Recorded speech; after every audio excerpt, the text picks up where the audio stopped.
What's going on? What's going on? Thank you guys for joining us today. FORCA BARCA POCAST, coming to you from Germany and the United States. This is the second episode, and we're going to be reacting to the game versus Galatasaray last Thursday. And then we're going to talk about the next game with Osasuna, and then we're going to talk about the prediction for the away game with Galatasaray in Turkey. So let's start with talking about the game that we Let's get watched right Thursday. into it. Yeah, it was a crazy game. Mew, what was the lineup for that one? Just so we can get a refresher on it. Yeah, we had Ter Stegen in the goal. Our defensive line was Alba, Eric Garcia, Araujo, and Dest. And in the midfield we had Pedri, De Jong, and Nico Gonzalez. Then our forwards Memphis, Torres, and Traore. Let me just start by saying when I saw that lineup, I was immediately reminded of Koeman. Why? Because he always did something like this. Whenever we had like a strong lineup and played some 2 or 3 good games, he would come up and change it up for no good reason. And the same happened. The exact same happened last Thursday. And this is something that really pisses me off because we had a great run, and we've played some really good football beforehand, at least 3 games beforehand, at least. And a lot of these players that were not performing suddenly were performing. And I mean, if you watched the game, you saw that there was a lack of creativity, and lack of willingness. And you need to have that will to succeed and score, and especially at home. So the counter rebuttal for that, the counter, just to give a little credit, I guess it would be, well, not credit, but just other perspective of it would be that we are in the third place right now, right? And we are Now fourth, Atletico won yesterday. Oh yeah. I mean, back then, like before, Okay. we're recording this on a Saturday. So when the game happened, we were third. We will be third, hopefully, after we win tomorrow. But that's just a different story. So we're in third. We pretty much Xavi has been rotating players throughout his tenure. Like not as much as he did on Thursday, obviously, but he tried to get everybody to play. And it's not like he put in Jugla and Abde in the starting lineup. He put in, the only person he changed up front was Aubameyang didn't play, and Memphis played in the wing and put Ferran in attack. Which you could say, Ferran did not play really well in striker. That's the reason why we didn't score. But it didn't change much up front. And in the middle, the only person who he changed was Busquets, and he deserved that rest. The dude is 34, and he's been playing pretty much every game. So resting him for Galatasaray, which is not a very good team at the moment, especially in their league. I mean, in Europa they've been playing well, but when you look at them at the league, they're pretty much close to the bottom than the top. So you're thinking, in Xavi's mind, I'm sure he's thinking, well, this is a perfect reason for me to rotate and get players that are not playing as much to get to play, especially Nico. Nico has been playing mostly coming in from the bench, putting it up there in the starting lineup and getting them to play. So that's pretty much, and Dest for Alves does not play in Europa. That's pretty much it as far as the changes he made. So it's not drastic changes. I think the problem lied in the top, where Ferran did not perform well in a striker position there. I think we talked about this too right after the game menu. If they were where Ferran plays really well and contributes way more when he has space, when he's on the left, on the left, and he gets that space there when they pass him the ball, and he can create things out of nowhere there. When you put him in a Mm. striker position there, there's nothing he can do. He's basically waiting for the ball to come to him. So it's limited his strengths. And since we don't have a very good, I mean, Adam is good as crossing, but his crossing needs somebody who's actual striker, knows positioning as far as a striker number 9, kind of like Holland or Luke, even Luke De Jong. So that we were stuck. So the Adama would cross the ball, nobody being the end of it. And Memphis, he's just coming back from injury, so I understand that even starting him today is giving him more minutes to get back into his match fitness. He only played 2 games before this, and he came from the bench, so it's giving him that confidence and that boost to get back to his old self. So I see what Xavi was doing. Like, I understand what he was doing. It just didn't pan out. It didn't work, especially in the first half. And then the second half, it's a different story. We got people in, we attacked more, we dominated pretty much the whole half, but we still couldn't score. Same problem that happened with Napoli. Basically came back. What do you think? You're making some great points, but I'm not trying to diminish his accomplishments so far. This is not me trying to compare him to the era that was Koeman. I'm just seeing some similarities there, especially when we are getting somewhat the hang of it and trying to play good football and have a functioning team.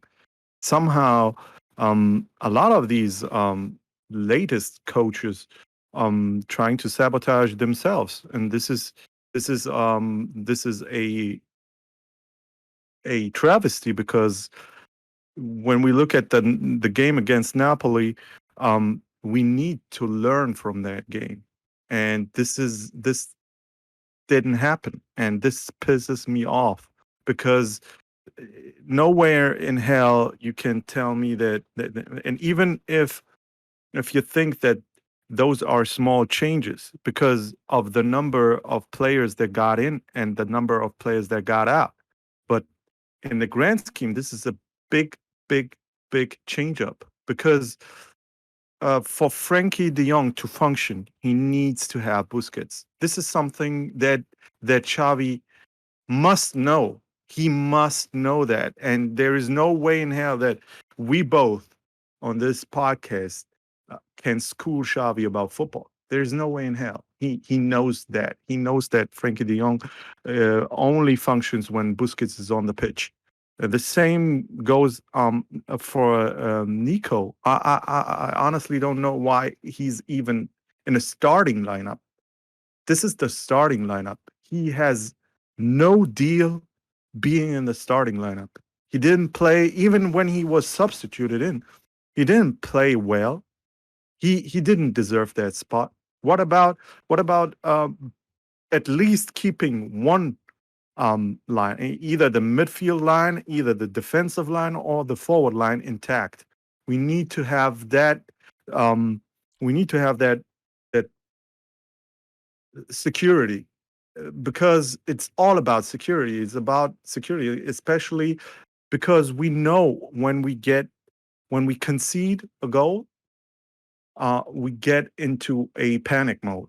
And this is something, it's not that we cannot play football very well. It's not because we are unable. It's not because we have unable players at the squad. It's because mentally we are, uh, we've been we've been there, and we've had that so many times happen to us as a club as of lately. So for Xavi, he needs to recognize that, and he needs to bring in consistency even more, even more. This isn't the phase to try out new things. This isn't the phase to um to experiment on things. This is the phase to have some consistency and have a lineup that is rock solid, where there is no room for anyone to come in, or get out unless somebody's injured. This is the time to do that, and because we need to have that foundation.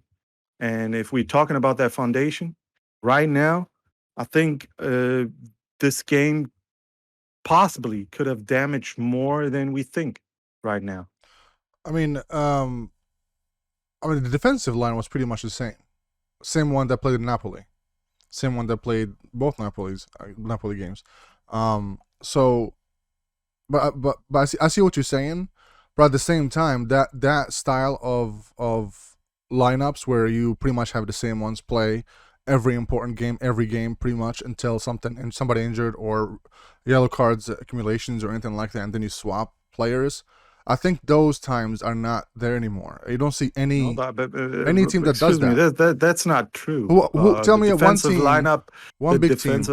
against Napoli was not the same. We played Oh yeah, PK Alba. was there. PK was sorry. No, I mean Gesa was also there. He played at the right back. That's true. I That's mean true. Gesa played. But my point was See, this is my point was the but actual defense team is the strongest we could get. I don't know. PK didn't play. I understand that, but Eric did not play bad for this one. You can't say that he did bad. Or the defensive line played great pretty much the whole game. But my point is, I'm trying to get to that point. My point is, not one big team right now anywhere, especially the top. If we're gonna go to PL, we're gonna go to Serie A, you're gonna go anywhere that does not rotate. They all rotate. Even if it's an important game, you don't want to rely on just 11 players, especially if you right now with the intensity, with how much everybody presses, because every big team now presses.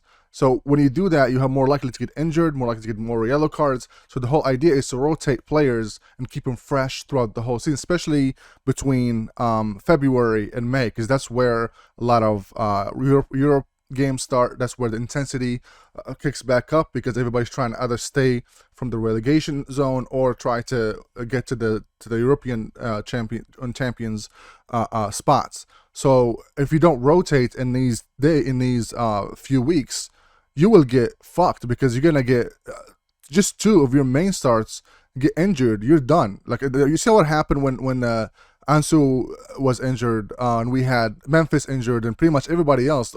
We could only field Barca B players. So we don't want to get to that point. So the idea of rotating, we have a strong lineup. I know we didn't win, but when you look at the how we played, everybody that played on Thursday played minutes throughout the whole, like, a month and a half since the beginning of January. Everybody his rotate every game. You'll see something different. So I think that's good. Again, it didn't work this time around, but I think to say we can't do that is gonna really bite us in the ass if we keep trying to do that, especially for the next few weeks. That's just my opinion, though. But I see where you're coming from. But this doesn't make any sense. If we are talking about squads and like for like, I mean, we got to be honest. Koeman was working with shit. He was working with absolute shit. I There's know. no two ways around it. And Xavi has great players at his disposal. Let's not kid ourselves. Yeah, I know. These are great players, and he has a lot of things to a lot of different type of players. It's not like he's got only fast paced wingers, or only he's got like three strikers. Three strikers, no problem. He can. Number 9 is right there at his disposal. There is not everybody's on the same quality of level, but if let's be honest, if anyone deserved that striker spot, it was Luke De Jong. It was not Memphis. Memphis had no deal being in that squad. He didn't play To be striker, honest, though. at first, because Ferran was Out. in the middle spot. Yeah. When in the Yeah. second half, Ferran got Yeah. out. Yeah. Right. But this is the thing that I'm trying to tell you, because he has a lot of squad members at his disposal. It's not like if somebody gets injured, then he's suddenly fucked. That's not the case.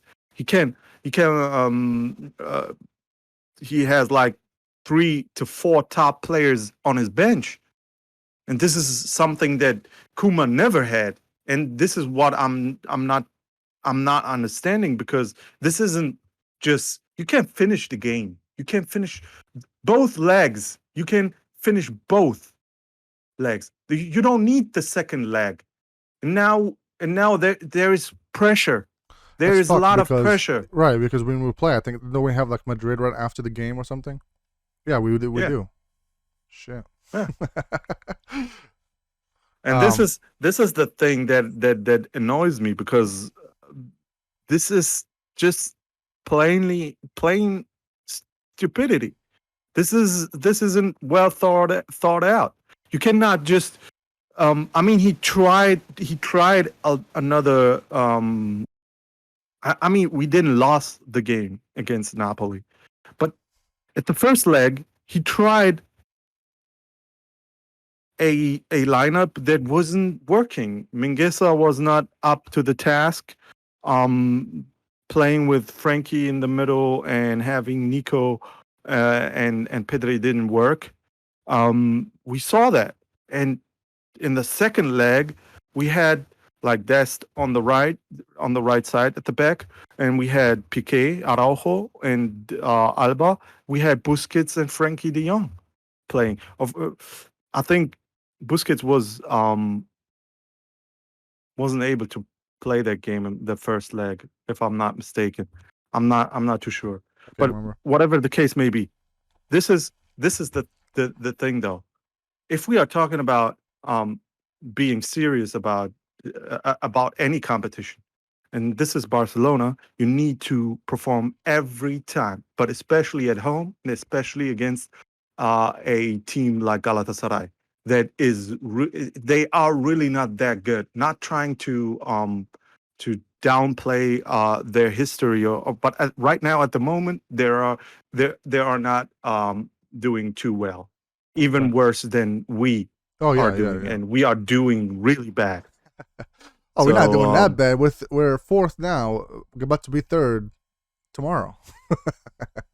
Not yeah, that bad. these results are just they are not even um they are not even something that I'm trying to celebrate, because let's be honest, that's not the place we want to see Barcelona No, in. it's not. We need to compete It's better at than the ninth top place though. level. Way better than ninth place. Yeah, but to be honest, it's not just sheer luck.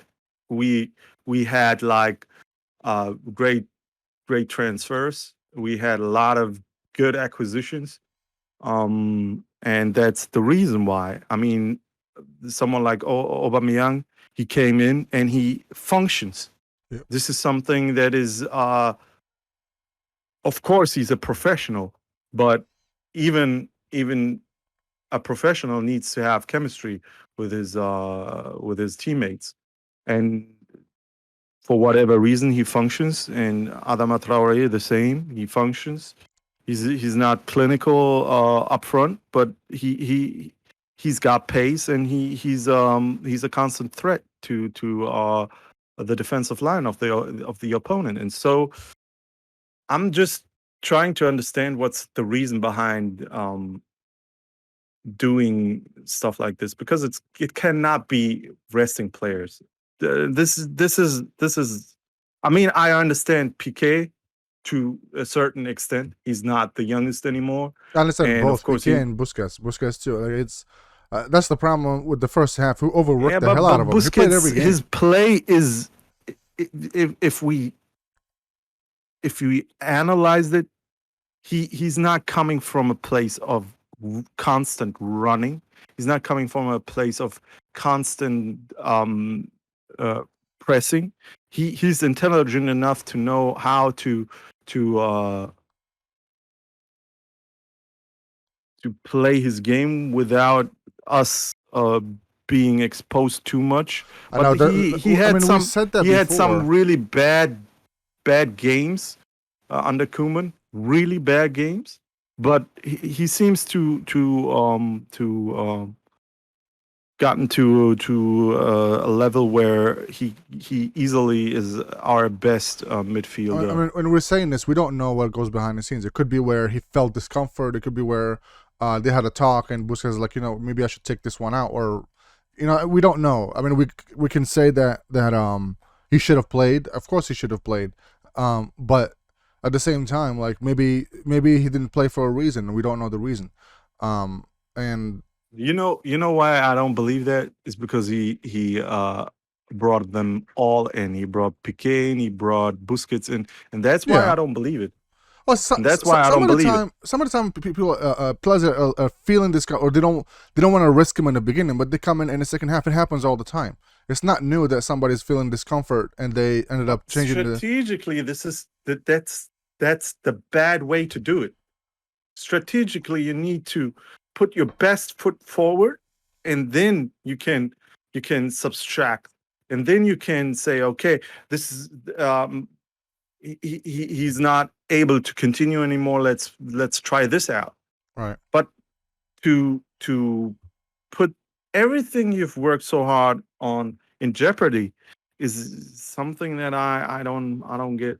And But at the end of the day, it's not like it's impossible no, to I think we're win. to be honest, I still think we'll go through, but we'll talk about that for the prediction. Um, so what was I gonna say? Yeah. Um, but to like to play the devil's advocate here, we said in the beginning of talking about this that Galatasaray is not good. Like they're not playing well, and they're even in their own league they're not playing well. Granted, you can say on Europa they top their group, and they're in a better spot in the Europa League. They're playing well, but if you take the whole season, they've been playing shit the whole season. So I can see why Xavi would be like, you know what, this team is not the strongest. Let's filled in not a terrible lineup, but a lineup that could still beat them. Like on paper, if you look at them, like, oh, we easily can win. Like if you look at and I was on a Reddit, the Barca Reddit, and I was watching like the reactions, and and before we started the game, everybody was happy with the lineup. Everybody's like, okay, well we have pretty much everybody that we know plays well in the lineup, so we should be all right to beat them at least 2-0, 3-0. We should be able to annihilate them, that sort of thing. But it just didn't work out, and that happens sometimes. Not every time you field a player that you think a lineup that you think, oh, it's gonna works. Sometimes it just doesn't work, which is fine, and it's a learning curve for Javi too. It's not. We talked about how he's not experienced. He hasn't played he hasn't coached in a top level. This is him experimenting, which is okay as long as he learns from what he's doing. And I think he is. I think he's smart enough to know when he made a mistake, or when, and you can see that in the first, when the first half got done.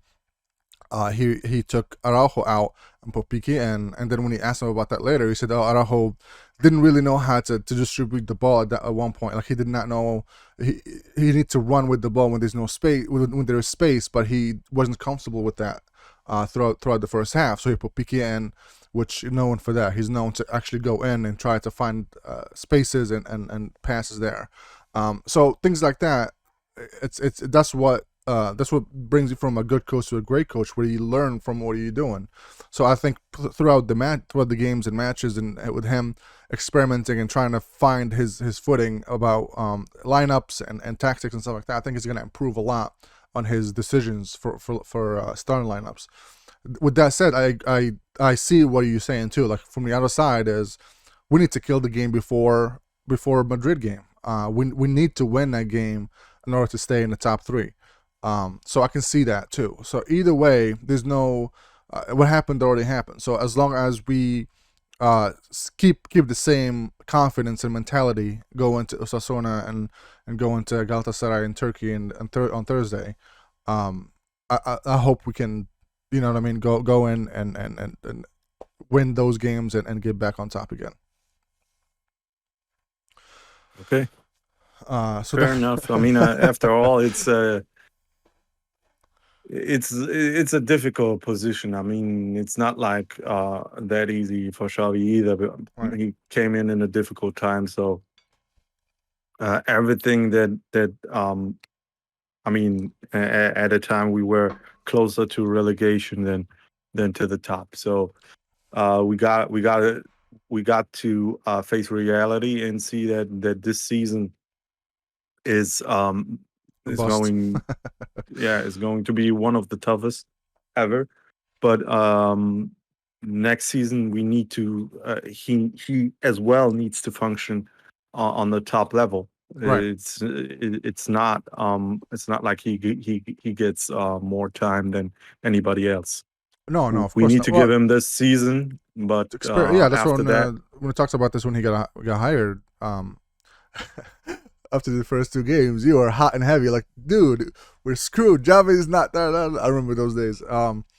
But yeah, and I still think that somebody else, somebody who's more oriented through defensive tactics, because that's our Achilles heel, yeah, the well, defensive line. it's always been that though. It's always been that. Even when Pep was there, our defensive, we still had problems defensively, and it's something that with our play of like style we play, our possession play, how we all move up and try to pressure the team, and play possessive football there. Yeah, but the That's last just 2 to 3 years, this it's wasn't worse. happening. And it's It's not like we pressed and played our like tiki taka like under Pep Guardiola. no, we just didn't have the players to do it. Yeah, Yeah, but and our defensive line was noticeably more trash. yeah, not trash. It was vulnerable Yeah. at times. That I mean, on PK and prime Puyol were some great defensive players. Let's Right. not No, and no, no. Of course, of course. But even then, they still had made a bunch of mistakes. Uh, throughout their tenure, we had a lot of stupid goals that were scored against us when the other team only had yeah, like one or but two it's not a chances. problem if you are up like 7 or 8. But that's the This thing. isn't the We're not problem. scoring 6 or 8 now. That's the Yeah. thing. So it hides. You know what I mean? It hides if you have like historically, especially when we had Messi, Suarez, Neymar, when we had Eto and Henri and all those, we had a powerhouse up front. So we guaranteed to score every game. Now we don't have that. Like we don't have that. We're not get like when we see us play, we're not guaranteed to we actually going to score. We just hope that we're going to score now, which is different from 10 years ago. So I think that's it. Because back then we were able to hide our defensive mistakes and our defensive weakness by scoring four. So outscore everybody. That's what we're doing. So right now, like since the attack is not good, we can see like the weakness is in the spotlight now, which is it's always been there. It was just covered by how good we are going forward. So I think hopefully next year with Javi, trying to get that patched up and hopefully probably not get Holland at this point, but get somebody else who can lead the front in a number 9. So we can have because I think the wingers we have sorted out. If we can get Rafinha maybe for Dembele if he leaves, and I think we should be good if we get Dembele and not Dembele, Adama and Rafinha. I think we should be good on the right side there, and on the left we have Ansu and we have who's on the left? Ansu and Ferran. So we should be all right. But with that said, let's move on to the next one, to the Osasuna game. What do you think the lineup is going to be now since we have no fucking Yeah, clue, right? I think he's going back. I think he's going to give Araujo a rest and play Eric Garcia, but I'm not the biggest fan of Eric Garcia because he's not fast, he's not big, he to me he's not a great signing, to be honest. But this is another topic. But I think he will play Eric Garcia and give Araujo a rest. And I think Alves is coming in for Dest. And in midfield, I think we are going to play with Pedri, Busquets, and Frankie de Jong. And up front, it's going to be Aubameyang, Traore, and Ferran Torres. Okay. In my perspective, I think Neto is going to be in goal. So Nah, I think we can agree that Ter Stegen is set in every game. For now, yeah. Um, Yeah. Hopefully we can bring Hopefully Pena some. back. Let's bring Pena back, man. He did a fantastic game, man. On Thursday, he played well. He was so confident on the ball. Um, I want mm, Legowski. what? No, no. Mendy. Oh fuck that! There's no way he's gonna come unless Chelsea collapses. And you know what I mean, because with the stuff he's going through now, and they have a Yeah. wholesale or they have a some kind of a breakdown where they have to sell a bunch of players. Then yeah, but other than That's that, an he's not amazing coming. goalkeeper, man. He's amazing. Yeah, That's an amazing. bring Kepa. I'm just joking. I'm just joking. Uh, so like I would say, Stegen. I'd say yeah. So Alves is gonna come back. I think Araujo is gonna play. I think because especially he got him out in the first half. I think he's gonna play Araujo and Piqué and Alba, and I think Busquets, Gavi, and Pedri.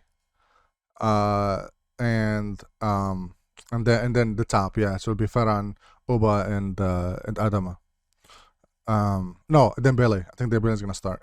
I think if you notice, they've been switching. So like since we have Europa coming in on Thursday, so I think he's gonna put in Dembele but maybe not because Dembele played like shit on Thursday, so Yeah. he might not play him. But the pattern was one will play in the league and one will play in the Europa, but it could change. It could be Adama because Adama played.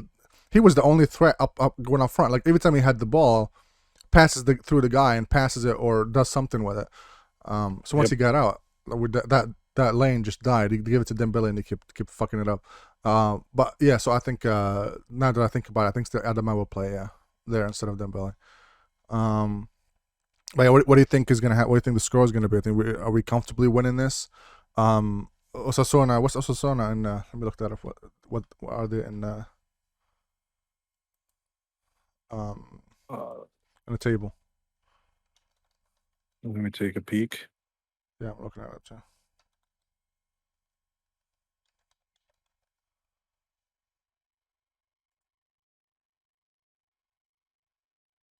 They're 11th. The Okay. 11th. They won twice and lost twice in the last 4 games, and drew one. So yeah, not the greatest streak, but um, I think it's doable. What do you think is gonna happen? I will never bet against Barcelona. That's a given, but I think it's going to be a difficult game. If you like 1-0, 2-0 tops. 1-0, 2-0. Mm. Who's scoring? Braithwaite, Aubameyang two Braith, times. Braithwaite, and Luke De Jong. Goat weight. Go to and Luke De Jong so they can start against Galatasaray. I feel Honestly, I mean, Luke is somewhat of a meme, but he's pretty good when he's on. I I, mean, he gives us another dimension that we didn't have before. I yep. mean, like, and I think he would have benefited more from the crosses of Adama Traore than Yeah, that's why I was like, Memphis. why And and I think you said that too, like in the chat when we were talking, like, why would the fuck would you put Luke and then take Adam out? Who's gonna cross? yeah, And I thought maybe, and I said, I'll try to give Dembele Adam is probably exhausted at this point. Let Dembele play in there and see if he can do something. And no, he see, I fucking don't, I fucked don't, I that up. don't ever get the impression that he's exhausted. I don't either. He's He's always sprinting full speed. yeah, It's crazy. yeah, He's like the he's a perfect gift athlete. right now.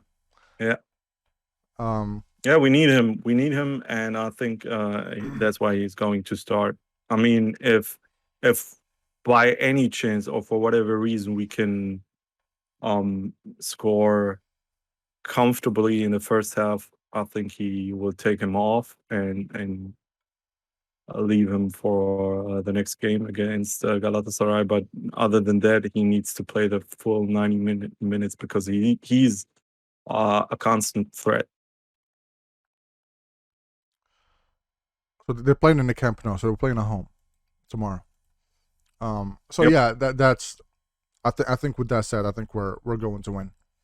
I'm 90% sure we're going to win unless somebody fucks up and we get an own goal or like a brain fart in the defense where we get tired or something. So okay, so let's end the show with let's speculate what's gonna happen on Thursday. I know we'll do a video before then, but let's just if initial thoughts right now, what do you think is going to happen on a Thursday? I think it's going to be a very tough game. And if we are going to win this, it's going to be very close. Not going to be something that is going to happen like in Napoli, to be honest.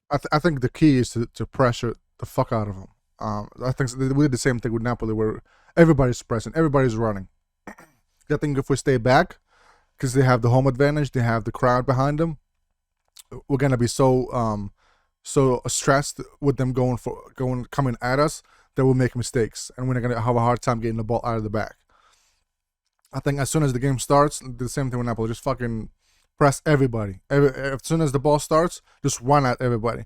I think when that happens, if that happens, I think we'll have a great shot because they're not very good. The reason why they tied us, besides us being bad at finishing, is them just staying back. They're not.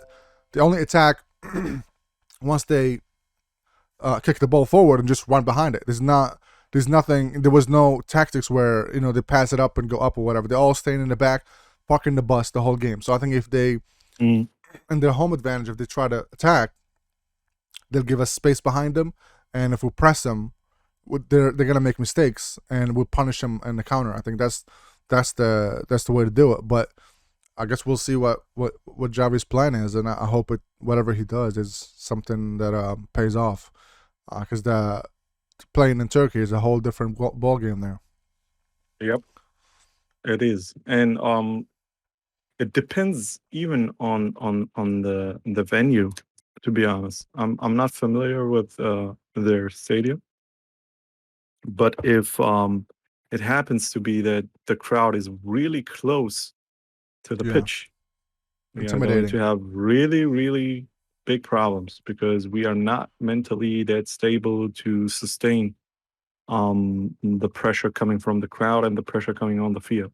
Yeah, This is something that I've observed over the time, and this is something that um, was really that played in our cards because in Napoli you had like a track field between the crowd and the pitch, even though it was very loud inside the venue. It was not like they were um, directly hearing stuff, people screaming at them or something like that. yeah, So they had that. But if it's going to be some intimidating atmosphere, I think it's going to be really tough to advance there. yeah. No, I agree. Man, it's gonna be a very stressful one. Yeah, Um, but they didn't have to put themselves I into that know, and position. put us in this position, bro. No, we Yeah, are but stressing too. um, but yeah, so all right, so I think that's pretty much it for the day. It's about yo, 40 minutes. So let's wrap it up, and we'll come back at you again, guys. on Sunday or Monday, Yeah, so we'll come see back. how, because they're playing. Did you Sunday. guys have you guys do daylight savings? Did the clock change tomorrow? Yep, yep. So what is Not it tomorrow. I think today? Right? Was it at today? the end of this month. Oh shit, ours is today. It's tonight. So tomorrow it'll be different. So I think Okay. it'll be a different time zone. So I think it'll be closer to you. Because now it's 6 hours. I think it might be 5 hours tomorrow. We'll be 6 hours. It'll be 6 when hours we, again, and yeah, when we change it up. Yeah. So let's wrap it up, and we'll react to the game when the Sasuna game Sunday or Monday. Either way, you guys will see it on Monday. And after Monday, so we'll talk about that. Maybe we'll spice it up and bring another topic. Maybe talk about the transfers for Classico. summer. You know what I mean? And Classico. Oh yeah, shit, Classico. Yeah, I think we should do an episode just for that one, man. That one is gonna. Yeah, of course we are going to do. We should bring in a Real Madrid fan and harass him for an hour. I think he's the one harassing us. Yeah, but so let's flip the deal. Let's bring him in and put him right in the middle between us and put him right in the middle. Just gang up on him. Yeah. Yeah, so let's do that, and we'll come back and talk about Sassuolo. Maybe start talking about the Classico and what we can do to win and all that stuff. But thank you guys for listening and watching, and we'll talk again here in a few days. Thank you. Bye.